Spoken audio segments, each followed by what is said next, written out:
Oséias, capítulo de número 4, versículo de número 6.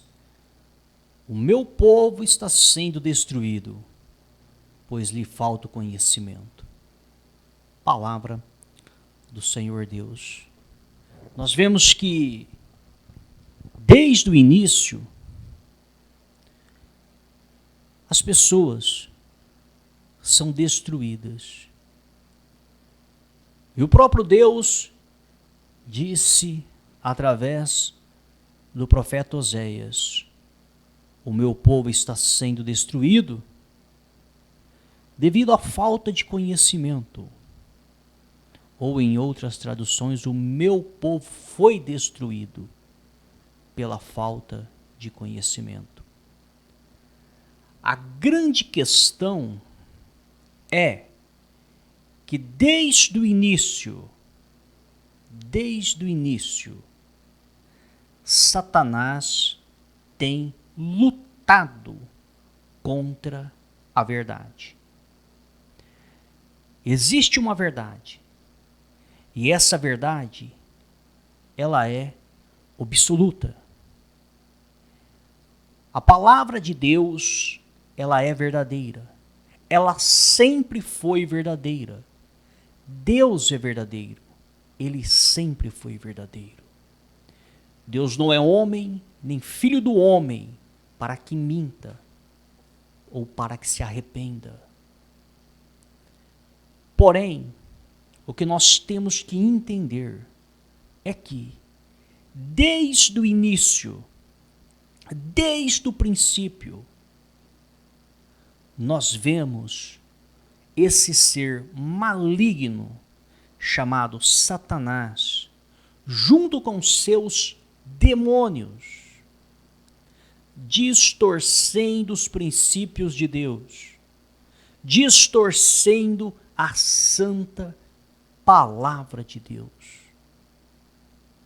Nós vemos a criação de Deus, quando Deus criou o ser humano.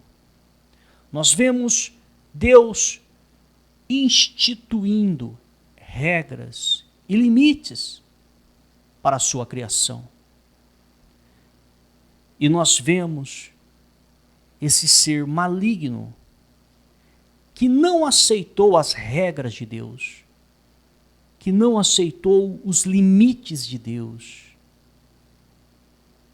induzindo a mulher a violar as leis de Deus, a violar o mandamento de Deus.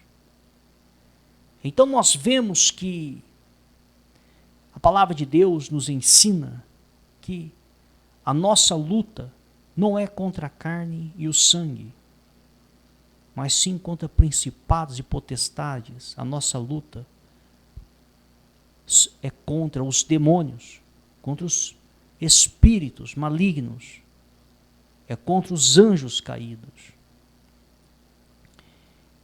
E esses demônios, liderados por Satanás, o objetivo número 1 deles é destruir seres humanos que foram feitos à imagem e à semelhança do Deus vivo. Eles não podem se opor a Deus. Eles não podem medir forças com Deus, porque Deus é soberano. Mas eles sabem que existem leis que governam este mundo, da mesma forma que existem leis terrenas que governam a sociedade onde moramos, onde vivemos. Existem leis no mundo espiritual. Existem leis que, se forem violadas, acarretará em problemas no mundo espiritual. E Satanás e seus demônios, sabendo disso, mais do que qualquer ser humano. Porque entenda, nós somos seres humanos. Nós fomos feitos à imagem e à semelhança de Deus. Mas nós, como seres humanos, nós vivemos aqui nessa terra por um curto período de tempo. E por mais que nós estudamos e buscamos o conhecimento, nós nunca vamos chegar no nível de conhecimento de Satanás. Entenda, nós não estamos aqui fazendo apologia, nós não estamos aqui exaltando Satanás e seus demônios, nós estamos aqui simplesmente mostrando o que é fato. De acordo com os textos sagrados, quando Deus criou o homem, segundo a sua imagem, segundo a sua semelhança, colocou no jardim do Éden, criou a mulher através da costela do homem. A palavra de Deus diz que a serpente tentou Eva. Era Satanás quem estava ali tentando, induzindo a violar as leis do Criador. Então entenda que antes que o homem viesse a ter noção do que era certo ou errado, consciência, porque até no então eles não tinham consciência nem sequer que estavam nus. O pecado ainda não tinha entrado. Mas Satanás, esse ser maligno, já tinha todo o conhecimento do que era necessário fazer para violar as leis do Criador. Então entenda, esse ser é maligno, é astuto, ele conhece as leis que regem o mundo espiritual. Satanás é espírito. Seus demônios, seus anjos que foram expulsos junto, também são espírito. Esses seres foram criados por Deus também. Esses seres viveram ao lado de Deus nas regiões celestiais. Eles viram, presenciaram Deus criando tudo. Eles acompanharam tudo. Eles conheceram todos os profetas de Deus. Eles conheceram todos os apóstolos. Eles viram e presenciaram os pergaminhos sendo escritos. E detalhe, eles entendem e conhecem os planos de Deus. Mais do que qualquer teólogo, mais do que qualquer pregador. Porque nos dias de hoje, um teólogo ou um pregador que nasce, por mais que seja inteligente e capacitado por Deus, ele jamais vai chegar no conhecimento desses espíritos. Porque esses espíritos conhecem toda a história, do início ao fim. Do início ao fim.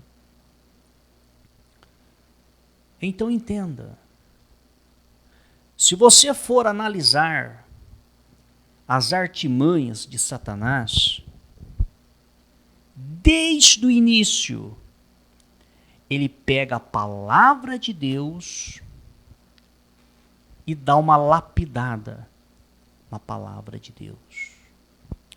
Foi assim para enganar Eva e levá-la à queda, e posteriormente à queda de Adão e à queda da raça humana.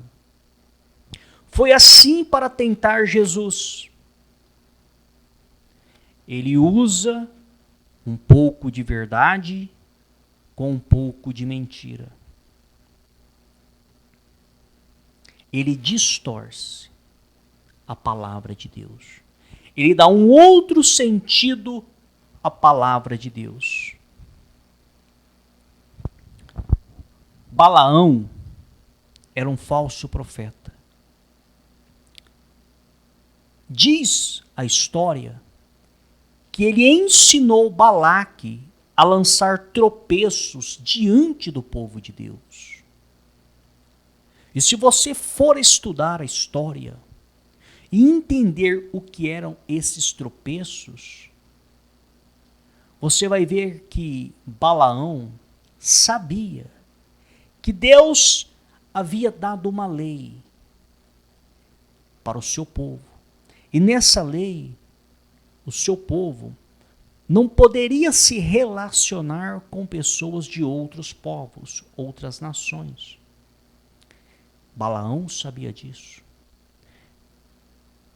Balaão, sabendo que Deus estava protegendo o seu povo e que o povo estava sobre a proteção de Deus, ele disse o seguinte para Balaque: olha, Balaque, a maldição não pega, porque Deus está protegendo. Temos que fazer essas pessoas violarem as leis de Deus, porque quando elas violarem, o próprio Deus vai puni-las e a maldição chega até elas. Então Balaque disse. Então Balaão orientou Balaque o seguinte: olha, pegue moças bonitas que chamam a atenção, virgens, coloque diante dos homens de Israel. Eles serão seduzidos por essas moças, cairão em pecado, e então a maldição vai entrar. E foi justamente isso que aconteceu. Balaão era um ser humano, mas quem estava por detrás de Balaão, ensinando a lançar tropeços diante do povo de Deus? Satanás. Se você estudar a história, você vai ver que Satanás não só age diretamente, mas ele age indiretamente na história. Da mesma forma que existe Deus, existe o diabo ou Satanás. Da mesma forma que existem homens de Deus, inspirados por Deus, para levar a verdade adiante, existem também homens de Satanás, filhos de Satanás, inspirados por Satanás, para levar uma meia-verdade adiante. Se Satanás se materializar e aparecer com um chifre, com um rabo, com um tridente na mão, como nós vemos em desenhos animados ou até filmes, se ele se materializar desta forma e falar para as pessoas que ele é mau, que ele veio para arrebentar com tudo, obviamente as pessoas vão correr, não vão dar ouvido. Pode até ser que tem um ou outro que vai ao encontro, porque existem pessoas obcecadas pela coisa errada. Mas não é assim que ele se apresenta na história. Como que ele se apresentou para Jesus? Com propostas aparentemente boas. Ele se apresenta na história, se você for entender, com propostas aparentemente boas. Ele se apresenta assim na história. E na grande maioria das vezes, ele usa seres humanos para trazer essas propostas. Ele usa homens, ele usa mulheres. E o objetivo número 1 Número 1 é distorcer a verdade de Deus. A partir do momento que nós violamos a verdade de Deus, nós estamos fazendo a vontade do maligno. A vontade de Deus para Adão e Eva era a seguinte: não coma desse fruto. Não coma. Satanás vem e diz: pode comer. Não é bem assim, do jeito que Deus está falando, não. Entenda. A palavra de Deus diz algo. E uma pessoa chega até você e diz: não, pode fazer sim. Não é bem assim, do jeito que está escrito, não. Olha, o entendimento não é bem esse, não. Pode fazer. Pode ir por esse caminho que não vai dar nada, não.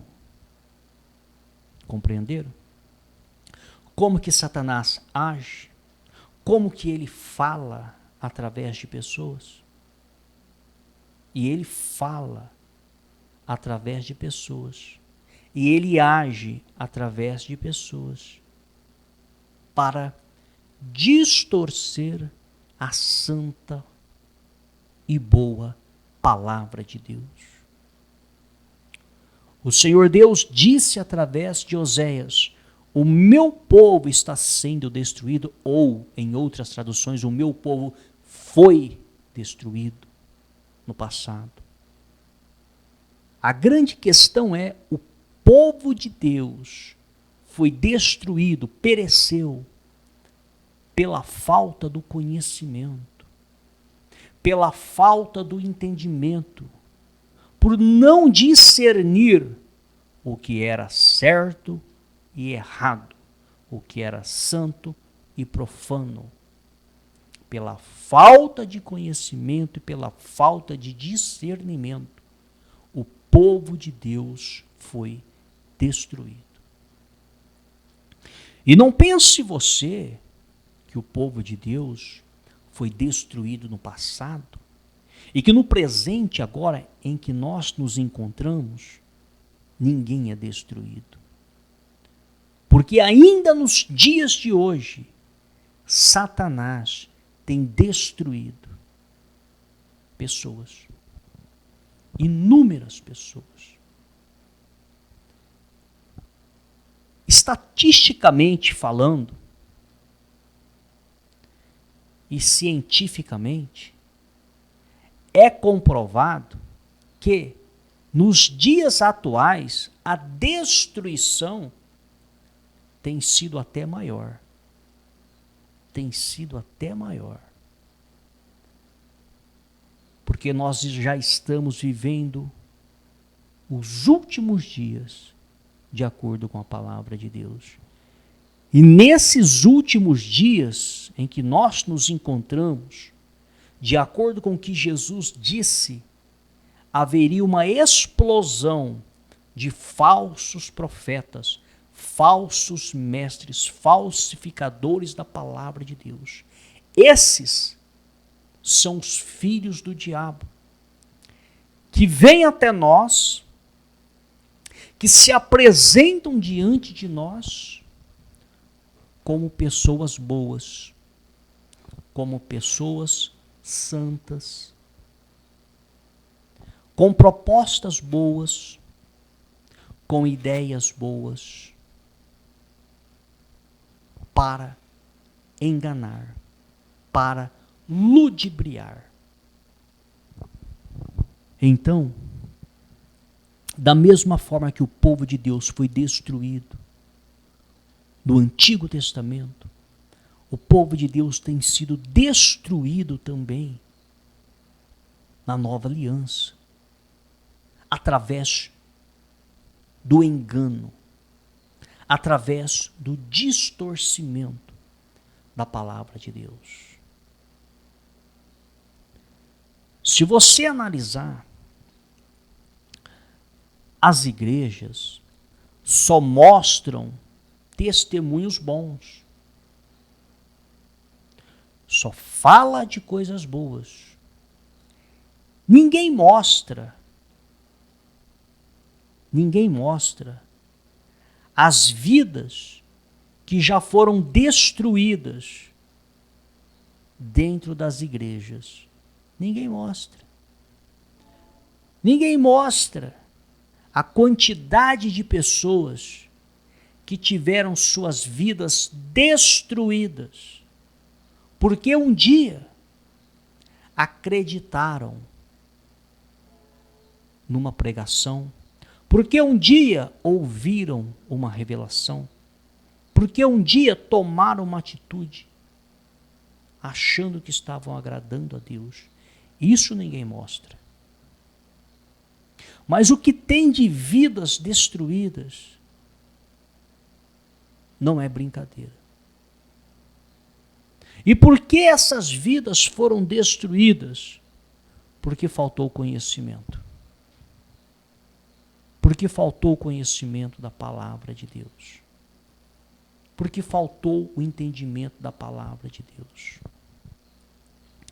E você sabe qual é a área mais destruída dentro de uma igreja? É a área onde mais se fala. É a área mais destruída. A vida financeira. A área financeira. Se você analisar o percentual de igrejas e pregadores que falam de prosperidade financeira, é muito grande. É muito grande. Vamos chutar aqui um percentual de 99% dos pregadores falam de prosperidade financeira. Falam de vida financeira abençoada. O jargão, o carro-chefe é vida financeira. Mas quando você olha para a realidade das ovelhas, você vai ver que o maior problema é vida financeira. O que é mais ensinado, o que é mais pregado é prosperidade financeira. Mas o maior problema das ovelhas é vida financeira. Então não existe uma coerência, porque o que é mais falado é vida financeira e o maior problema é a vida financeira. E você vai entender, porque o maior problema que há na vida das ovelhas é problema financeiro. Porque existe esse problema e você vai entender o motivo. Suponhamos que uma pessoa ela recebe um corte numa veia do seu corpo e o sangue começa a jorrar dessa veia. Se não for estancado, ela vai a óbito. Por que motivo que ela vai a óbito? Porque o organismo do ser humano não consegue produzir sangue na mesma proporção que ele está jorrando. É por isso que tem que ser estancado, ou a pessoa vai a óbito por falta de sangue. Assim é a vida financeira das pessoas. As pessoas vão até a igreja, a grande maioria são pessoas humildes financeiramente falando, e o que é tirado delas é mais do que entra. Obviamente, essas pessoas vão começar a andar para trás financeiramente. E se colocar na ponta do lápis como era a vida financeira delas antes de ir na igreja e como está a vida financeira delas agora, depois que começou a frequentar a igreja, você vai ver que a grande maioria andou para trás financeiramente. E por que motivo? Porque o que é doado é mais do que entra. E por que motivo? Pela falta de conhecimento. Se você estudar a palavra de Deus, os ensinamentos de Jesus, os ensinamentos dos apóstolos, você vai ver que, para manter a obra de Jesus, a obra era mantida através de ofertas voluntárias. Você vai ver que para manter a igreja primitiva, a igreja era mantida através de ofertas voluntárias. Ofertas essas que partiam dos ofertantes de livre e espontânea vontade. Então, nos dias de hoje, o verdadeiro cristianismo, para se manter, ele tem que se manter através de ofertas voluntárias. Ofertas essa que vai partir das pessoas de livre e espontânea vontade. Independente do valor. É entre a pessoa e Deus. Mas não é isso que nós temos visto nos dias de hoje. Nos dias de hoje, o que acontece? O pregador ou a pregadora prega o dízimo de 20%, de 30%, de 40%, de 90%. Ele estipula o valor na oferta. Oferta de 100, oferta de 500, oferta de 1.000. Ele faz votos e pede dinheiro. Ele faz campanhas e pede dinheiro. Ele vende produtos a troco de dinheiro. Ou seja, tudo envolve dinheiro nas igrejas. Tudo. Tudo envolve dinheiro. E as pessoas acabam sendo pressionadas a entrar nesse consumismo.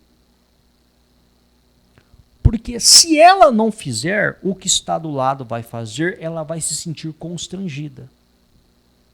Se ela não pegar o envelope, o que está do lado vai pegar, ela vai se sentir constrangida. Então, por muitas das vezes, as pessoas acabam fazendo de livre e espontânea pressão e não vontade própria. E se você analisar a vida financeira dessas pessoas, tem ido de mal a pior. Por que motivo? Porque sai mais do que entra. Então, automaticamente, essas pessoas estão tendo suas vidas financeiras destruídas. Destruídas aonde? Dentro das igrejas. Ou seja, elas estão indo até um local para supostamente receberem bênçãos e supostamente na vida financeira, mas ao invés de receberem bênçãos, estão recebendo maldição. As suas vidas estão sendo destruídas. Quantas pessoas tinham casas próprias, venderam, ofertaram e hoje estão morando de aluguel? Quantas pessoas tinham carros, venderam, ofertaram e hoje estão andando a pé? Quantas pessoas tinham motos, venderam, ofertaram e hoje estão andando a pé? Quantas pessoas tiveram suas vidas totalmente destruídas? Por que motivo? Pela falta de conhecimento. Em Mateus, capítulo 22, versículo 29, diz assim: Jesus respondeu: o erro de vocês está no fato de não conhecerem as Escrituras, nem o poder de Deus. É um erro, meu amigo e minha amiga, nós não conhecermos as Escrituras. Porque se nós não conhecermos as Escrituras, nós seremos enganados. Porque uma pessoa que conhece a Escritura, que conhece a palavra de Deus, se alguém chegar nela e disser: olha, nós vamos fazer um propósito com Deus, um voto com Deus de R$100 para que Deus abra as portas. Uma pessoa que conhece a Escritura, quando ouve isso, ela diz: espera aí, que dia que algum profeta ensinou a fazer voto com dinheiro para Deus abrir portas? Ela vai entender que nenhum profeta fez isso. Então ela vai para o Novo Testamento e diz: deixa eu ver que dia que Jesus ensinou isso. E ela não acha. Então ela diz: poxa, peraí, deixa eu ver se algum apóstolo ensinou isso. Não, também não tem nenhum apóstolo ensinando. Então ela diz: poxa, peraí, nenhum profeta ensinou isso, nenhum apóstolo ensinou, o próprio Deus, quando esteve aqui em forma de filho, não ensinou, mas esse pastor está mandando eu fazer um voto com dinheiro para Deus abrir porta? Não, não tem coerência. Não está de acordo. Então entenda, quando a pessoa tem o conhecimento, ela não cai. Agora, se ela não tem o conhecimento, o que ela faz? Ela cai. Ela vai e faz o voto. Ou a campanha, que seja a campanha, alguns fazem votos com dinheiro, outros fazem campanha, outros fazem propósito. Olha, é para abrir a porta, é para isso, é para aquilo. E quando você tem um conhecimento, você estuda, você vê que não é através de campanhas, não é através de votos, não é através de propósito que Deus abre portas. Aí você entende que não é através disso.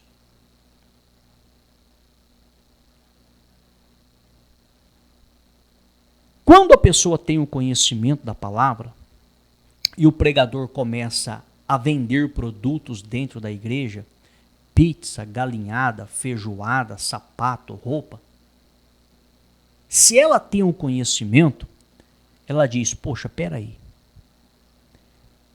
Quando Jesus entrou no templo de Salomão e as pessoas estavam vendendo e comprando, ele não gostou, não. Muito pelo contrário, ele desceu o chicote no lombo, chamou de ladrões, de salteadores. Peraí, o meu pastor está vendendo? Peraí, se Jesus é contra e não gosta, por que ele está vendendo? Então a pessoa, quando conhece a palavra, quando ela tem a noção, ela não vai cair. Ela vai se despertar. Agora, quando ela não tem o conhecimento, ela vai lá e compra e ajuda o pastor até a vender. E ajuda até a fazer ali. Por quê? Pela falta de conhecimento. Então, quando o pregador diz que a pessoa tem que dizimar os 10%, senão o demônio devorador vai agir na vida dela, se ela tem conhecimento, ela diz: poxa, peraí, o pastor está dizendo que tem que devolver os 10%, senão o demônio entra na minha vida e destrói a minha vida. Se ela é uma pessoa sábia, que tem conhecimento, ela vai estudar, ela vai dizer: não, peraí, a palavra de Deus, quando fala devorador, é gafanhoto, não é demônio. E no Novo Testamento não existe essa lei, essa imposição de obrigação. E não existe nenhuma promessa que o demônio entra se eu não dizimar. Não está coerente o que ele está dizendo aí, não. Não faz sentido. Então entenda, quando a pessoa tem conhecimento da palavra, ela sabe quando a outra pessoa está distorcendo a palavra. Ela sabe. Ela sabe quando a outra pessoa está distorcendo os textos sagrados, porque ela tem o conhecimento.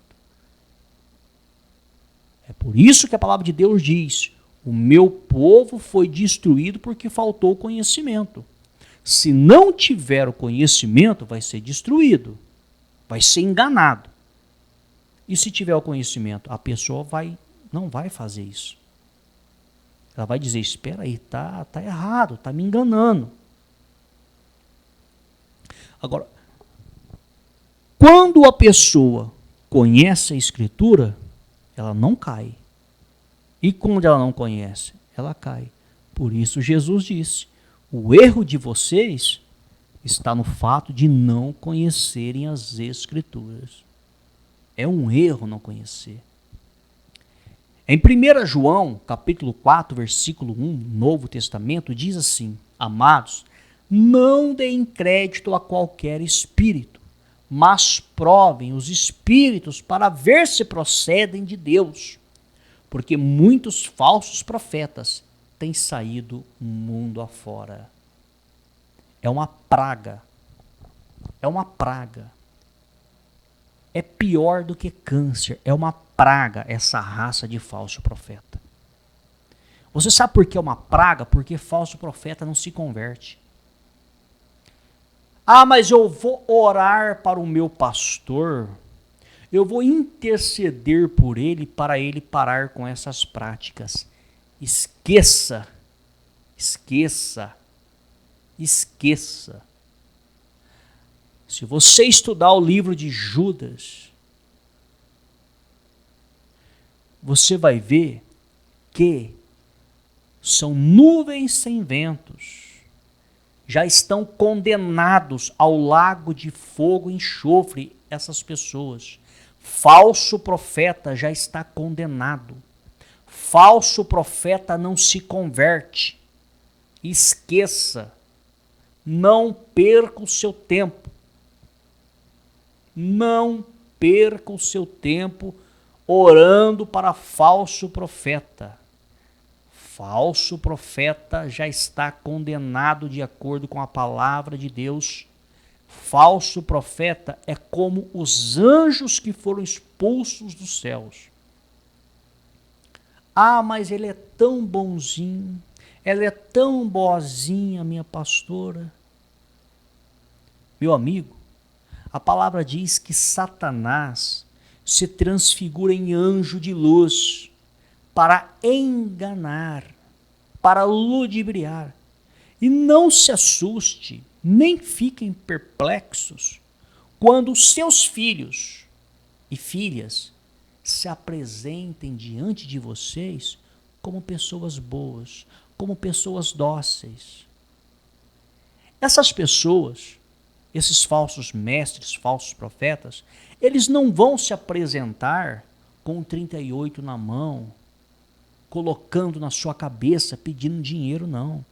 Eles vão se apresentar diante de vocês com uma Bíblia nas mãos, falando de Deus, falando até em línguas,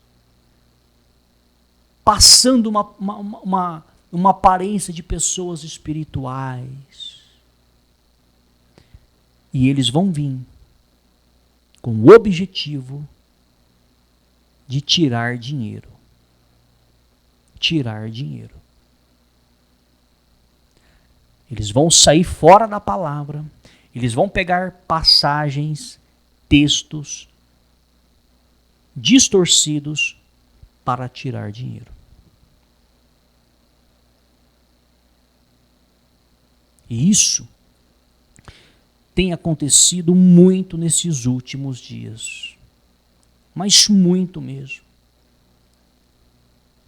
Se você duvida, comece a conversar com essas pessoas que você encontra na sarjeta. Comece a conversar. Você vai encontrar na sarjeta das cidades pessoas ali jogadas que a sociedade não aceita mais, que estão excluídas.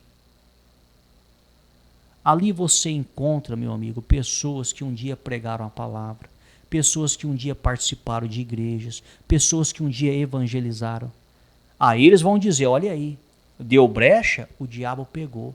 Mas muitas dessas pessoas tiveram suas vidas destruídas porque foram saqueadas financeiramente dentro das igrejas. Tinham casas, perderam a casa, tinham carro, perderam o carro, tinham moto, perderam a moto, perderam todo o seu dinheiro, ficaram sem nada. E a hora que ficaram sem nada, a hora que a laranja secou, só ficou o bagaço, as portas se fecharam para elas. E hoje estão na sarjeta. Muitas endoidaram, muitas ficaram com raiva de Deus, muitas partiram para a bebida, para as drogas, para a prostituição, para o tráfico. Muitas. O que tem de pessoas destruídas porque um dia tomaram a atitude de ir até a igreja, você não tem noção. Então cuidado. Cuidado onde você vai. Cuidado com a igreja que você frequenta. Porque você pode ter a sua vida destruída. Assim como muitos tiveram suas vidas destruídas, a sua vida também pode ser destruída. Dependendo do lugar onde você for, a sua vida será destruída. Então, cuidado. Cuidado. Porque dependendo da igreja que a pessoa for, dependendo do líder, o mentor espiritual que estiver orientando ela, ensinando ela, a tendência é piorar ao invés de melhorar. A tendência é destruir ao invés de construir. Então, cuidado. Muito cuidado. Porque ninguém mostra isso. O que nós estamos fazendo aqui é mostrar exatamente o que está acontecendo. Muitos pregadores nos odeiam. Nos odeiam. Nós somos odiados pela grande maioria. Porque o que a grande maioria tem feito é enganar, é ludibriar. E nós aqui não temos nenhum interesse em enganar ninguém, em ludibriar ninguém. Você sabe por que motivo? Porque um dia fomos vítimas desse sistema satânico e diabólico. Então o que eu falo, o que eu prego, eu dou conta diante de Deus e eu provo nas Escrituras. Porque um dia, eu também já fiz parte dessas igrejas. Um dia, eu também já fui roubado nessas igrejas. Roubado. Essa é a palavra correta, roubado. Porque o que eles fazem é roubo. Só não estão usando um 38 na mão. Mas é pior. Porque um assaltante de banco, um assaltante de carro forte, que usa uma arma, ele está roubando outro ser humano. É ser humano contra ser humano. Ele não está usando o nome santo de Deus. Agora, o que essas pessoas fazem é pior. Eles usam a Bíblia, eles usam o nome de Deus para roubar. É pior. Porque pecando o homem contra o homem, Deus livra quando a pessoa se arrepende. Agora, pecando o homem contra Deus, horrenda coisa é cair nas mãos do Deus vivo. E essas pessoas, meu amigo e minha amiga, acredite você ou não, não tem salvação para elas. Não tem. Nós não podemos citar placas de igreja, nem nomes, devido ao fato de dar processo.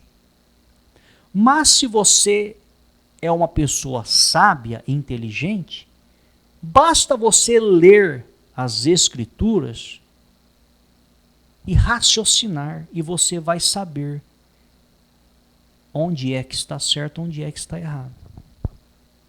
Mas de antemão, nós já falamos sem sombra de dúvida, 99% com certeza está errado. 99% com certeza do que você vê por aí não é cristianismo. É uma mistura de espiritismo com judaísmo, com catolicismo. É qualquer coisa, mas cristianismo não. Porque o cristianismo que foi ensinado por Jesus Cristo está relatado na Bíblia. Esse é o cristianismo. É o que está escrito. Nós não podemos colocar um outro fundamento acima do fundamento que já foi posto. Nós não podemos inventar um outro cristianismo além do que já foi inventado. Nós não podemos. A palavra de Deus chega a dizer que se um anjo descer do céu e vos anunciar um outro evangelho que não seja o evangelho que já foi anunciado por Jesus Cristo, esse anjo é um anátema, é um amaldiçoado. A pessoa pode ser a pessoa mais intelectual, pode ser a pessoa mais dócil. Se ela anunciar um evangelho que não seja o evangelho da cruz, que não seja o evangelho da graça, o evangelho da misericórdia, o evangelho verdadeiro que Jesus ensinou, se ela distorcer, se ela acrescentar ou se ela tirar, seja ela uma pessoa amaldiçoada. Ela é amaldiçoada. Amaldiçoada. Seja um anátema. Ninguém pode distorcer o evangelho de Cristo. Mas você diz, ninguém pode, mas estão distorcendo. E aí? Vão dar conta a Deus. Você acha que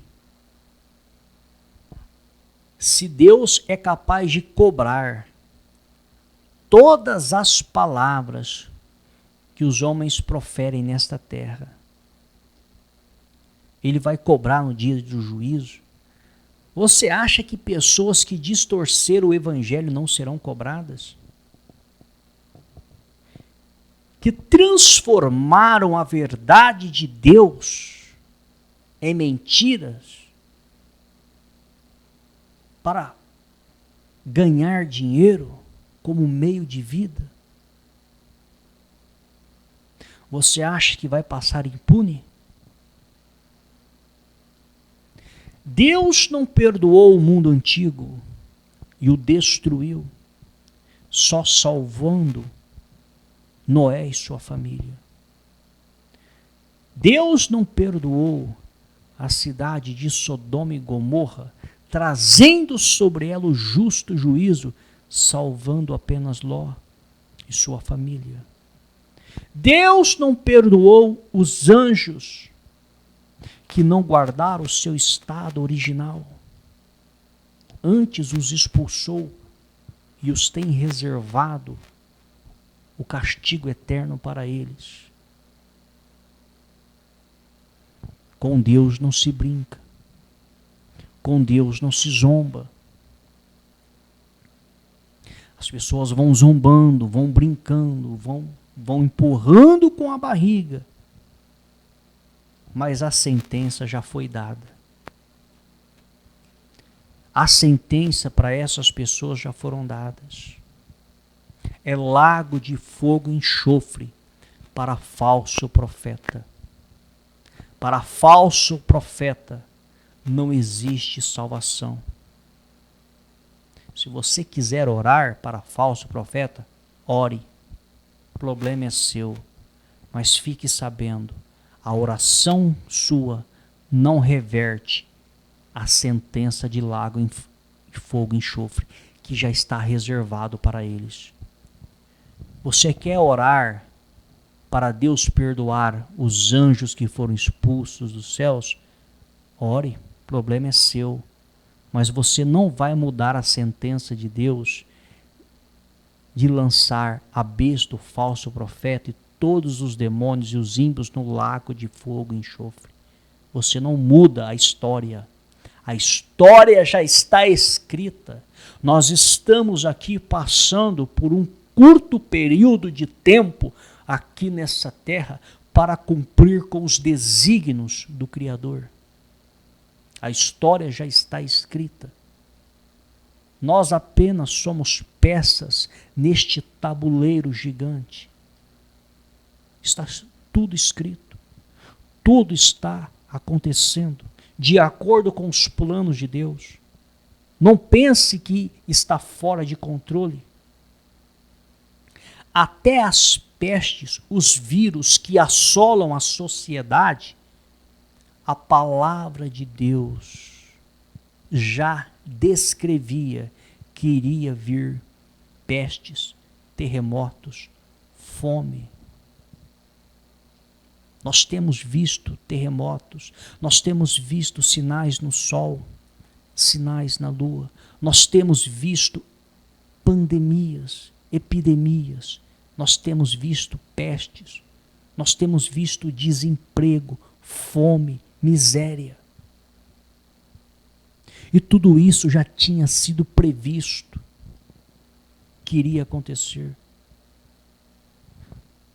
É o princípio das dores. E da mesma forma que também já foi previsto que haveria os falsos mestres, os falsificadores.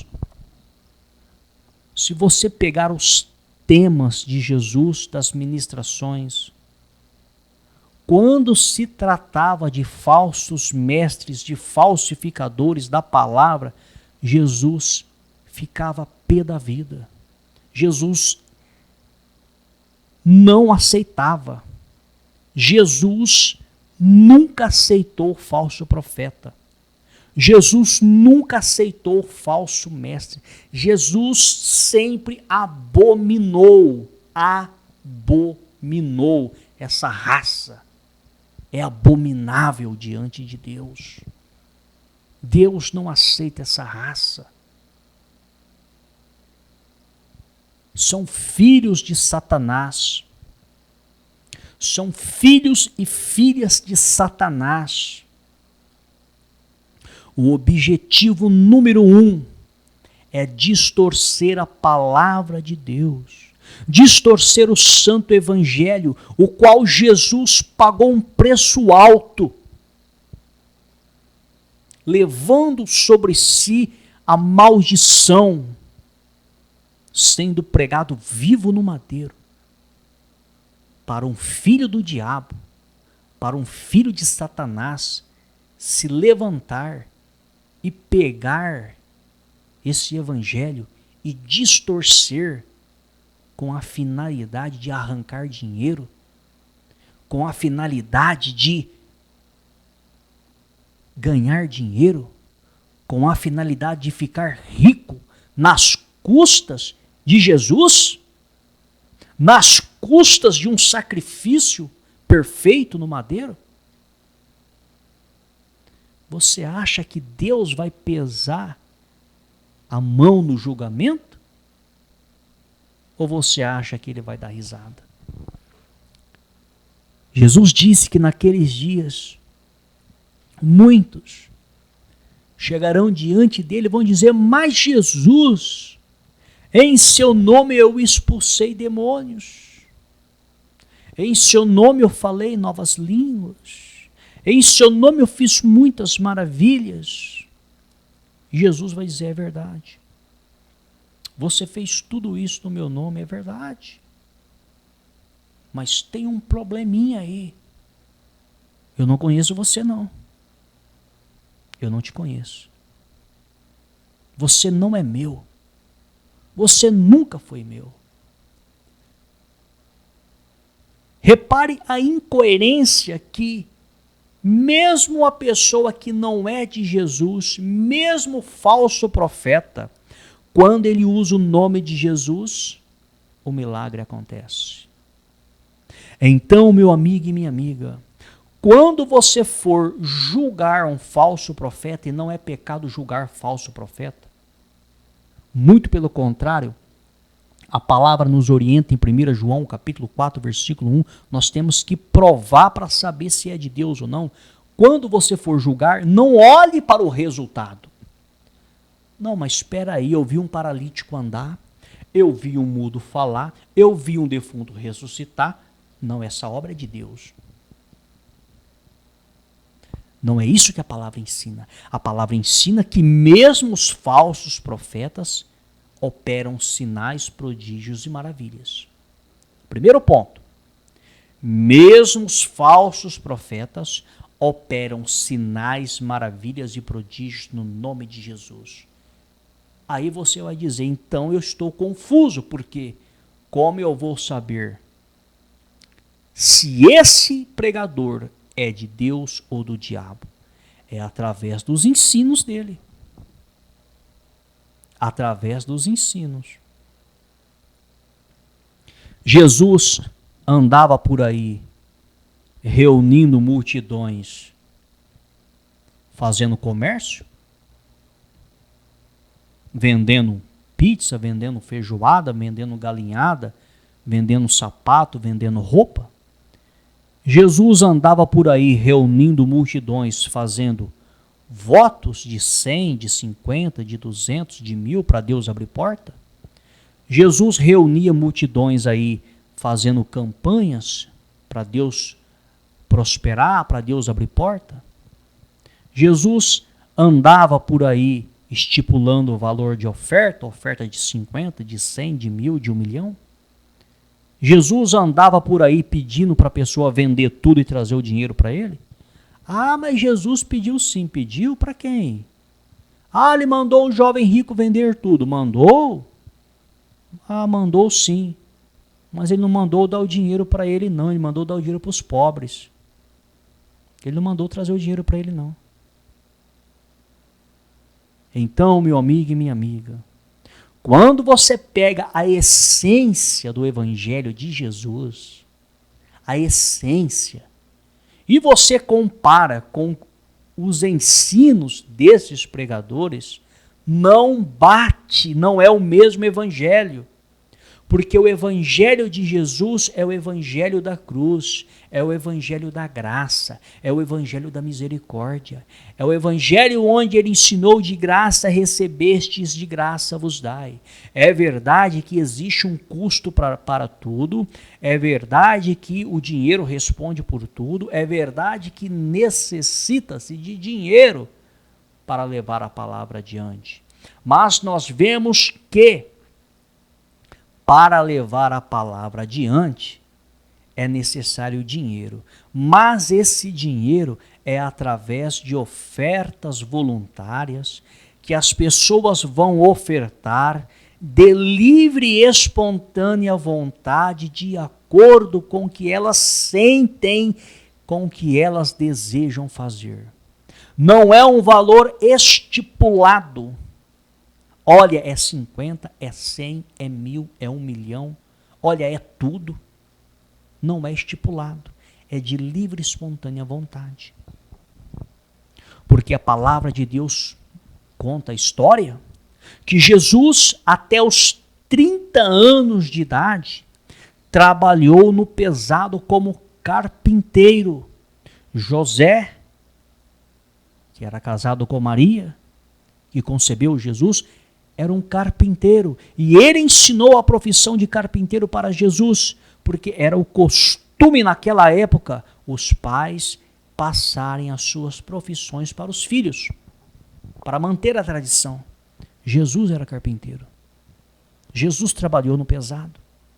E a carpintaria daquela época é diferente da carpintaria de hoje. Porque naquela época não havia os maquinários que existem hoje. Era rústico demais. Era sofrido demais o trabalho. Você pode ter certeza que Jesus era um homem de mãos calejadas. Você pode ter certeza e convicção. Porque ser carpinteiro naquela época não é como nos dias de hoje, onde existe luva de couro, onde existe serra elétrica ou a bateria, onde existe furadeira, parafusadeira. Não. Naquela época era marreta. Naquela época era entalhar na base da marretada. Era serviço pesado. Era madeira rústica. Não era MDF como nós temos nos dias de hoje. Não era aglomerado. Não era laminado como nós já encontramos hoje. Tudo pronto, não. Tinha que derrubar a árvore. Tinha que preparar a madeira. Era serviço rústico e bruto. E Jesus trabalhou até os 30 anos de idade nesse serviço rústico e bruto, antes de iniciar o seu ministério. E quando ele inicia o seu ministério, ele traz para junto de si apóstolos, que eram pescadores, cobradores de impostos, que eram pessoas também que tinham o seu trabalho. Mas quando ele inicia o seu ministério, ele deixou de trabalhar para se dedicar à obra de Deus. Mas nós sabemos que saco vazio não para em pé. Mas nós sabemos que eles tinham que comer, tinham que beber, tinham que se vestir, tinham que se calçar, e isso custa dinheiro. E como que ele fez para se manter durante praticamente 3 anos e meio? Não somente ele, mas os que o acompanhavam mais de perto, que eram os 12. Como que ele fez para se manter e para manter aqueles 12? A palavra diz que algumas mulheres que seguiam a Jesus ajudavam Jesus com seus bens, com suas fazendas. Como assim? Elas ofertavam dinheiro para que Jesus tivesse condições de se manter. Se você for estudar, você vai ver que Judas andava com uma bolsa do lado. Ele era o tesoureiro da equipe.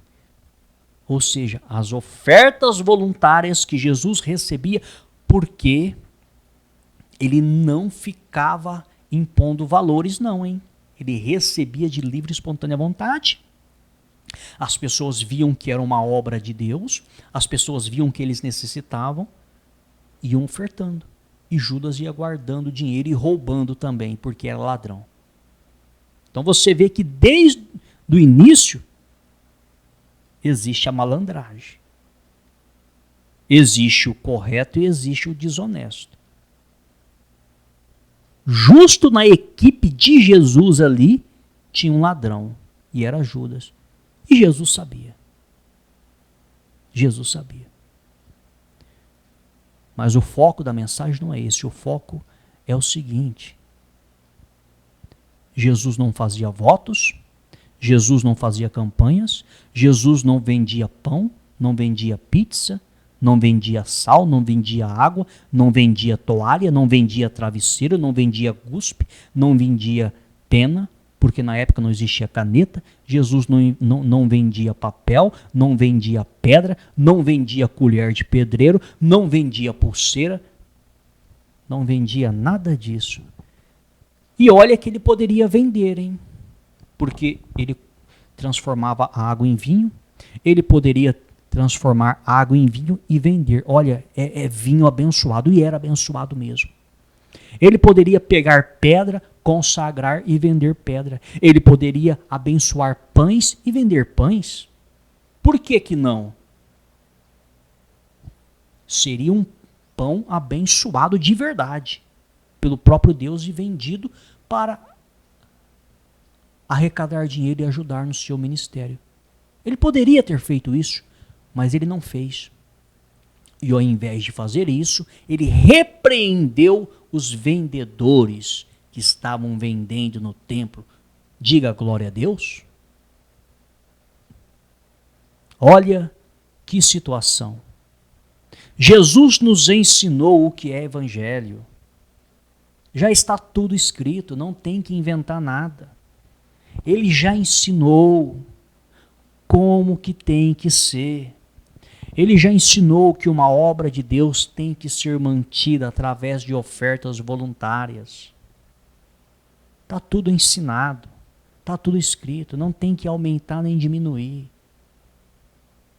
Ele já deixou tudo certo, tudo pronto, tudo mastigado. A obra não é do homem, a obra é de Deus. O homem não tem que inventar nada, só tem que obedecer. É só obedecer o que está ali. Nós já temos a fórmula, nós já temos a receita. Está na Bíblia. Está na Bíblia. Está na palavra de Deus. Está nos ensinamentos de Jesus, que são maravilhosos. Lâmpadas para os teus pés e luz para os seus caminhos. É a palavra de Deus. O homem é um ser complicado. O homem aumenta, o homem diminui, o homem faz o inferno aqui nessa terra. Não pense você que a culpa de todo esse mal é do diabo, não. Ele tem culpa no cartório? Tem. Mas o homem é pior do que o diabo. O homem é pior. O ser humano é pior. Existe até uma história que não é verdadeira, obviamente, é uma piada, mas é coerente e é real se formos analisarmos o contexto. Diz assim, que certa vez um homem estava caminhando aqui na terra e ele passou numa rua, tinha uma igreja de crente. Em frente a essa igreja estava Satanás, sentado na calçada de cabeça baixa chorando, em frente à igreja dos crentes. Então esse homem perguntou, ó Satanás, por que você está aí sentado, chorando, triste? Satanás diz, eu não aguento mais. Eu não aguento mais. Ele perguntou, o que você não aguenta mais, Satanás? Ele falou, eu não aguento mais esses crentes me culpando de tudo. Eles me culpam de tudo, tudo é culpa minha. Obviamente é uma história, mas é a mais pura verdade. Toda a culpa cai no diabo, cai em Satanás. E o homem fica como inocente. Mas não se esqueça que em nenhum momento da história Deus disse, eu me arrependi de ter criado os anjos, porque um terço se rebelou. Em nenhum momento Deus disse isso. Mas Deus disse que se arrependeu de ter criado algo. O ser humano. Deus disse, eu me arrependo de ter criado os homens. Deus se arrependeu de ter criado o ser humano. O ser humano é mau. A natureza é maligna, é voltada para o mal. O próprio Deus esteve nessa terra, ensinou o evangelho puro, santo, imaculado. É só pegar o que ele ensinou e levar adiante. Sem aumentar, sem diminuir, sem interesse pessoal. Mas o ser humano faz questão de pegar o que Deus ensinou e distorcer a verdade de Deus. Distorcer a verdade de Deus. O ser humano é mau, é maligno, é perverso. Como que uma pessoa é capaz de sentar numa mesa, fazer uma refeição com os seus familiares, filhos, esposa, sabendo que aquele dinheiro que ela comprou, aquela refeição, ela distorceu a palavra de Deus e arrancou da boca de uma outra que naquele momento não tem o que comer. Mas o ser humano faz isso. e a consciência não pesa. Ele inventa uma campanha, ele inventa um propósito, ele inventa uma oferta estipulada, ele conta uma mentira, arranca um dinheiro da pessoa, vai lá e compra o que comer para ele e para a família dele. Ele senta e come. E naquele exato momento que ele está comendo, a pessoa que foi enganada não tem o que comer. Está lá com fome. Ou comendo mal, vivendo mal. E ele comendo bem, vivendo bem. E a consciência dele não pesa. Ele vai dormir com a barriga cheia, com o dinheiro que ele arrancou da outra pessoa. E a outra pessoa vai dormir com a barriga vazia, porque ela foi roubada, enganada, ludibriada. Mas a consciência dele não pesa. Ele dorme em paz. Porque são filhos do diabo. São filhos do diabo. São filhos do maligno. Então entenda. O Senhor Deus disse: o meu povo foi destruído pela falta de conhecimento. O Deus Pai disse isso. E o Deus Filho disse: é um erro não conhecer as Escrituras. É um erro. Então, quando não existe o conhecimento por parte nossa, nós somos destruídos. E nós erramos quando não conhecemos as Escrituras. E nós nos tornamos presas fáceis na mão desses pregadores e pregadoras. Então, esta é a palavra do Senhor Deus. E que isso sirva de exemplo para que nós possamos nos despertar para o verdadeiro Evangelho, para o Evangelho de Jesus, o Evangelho da graça, da misericórdia de Deus, onde não existe interesse, onde existe o amor de Deus.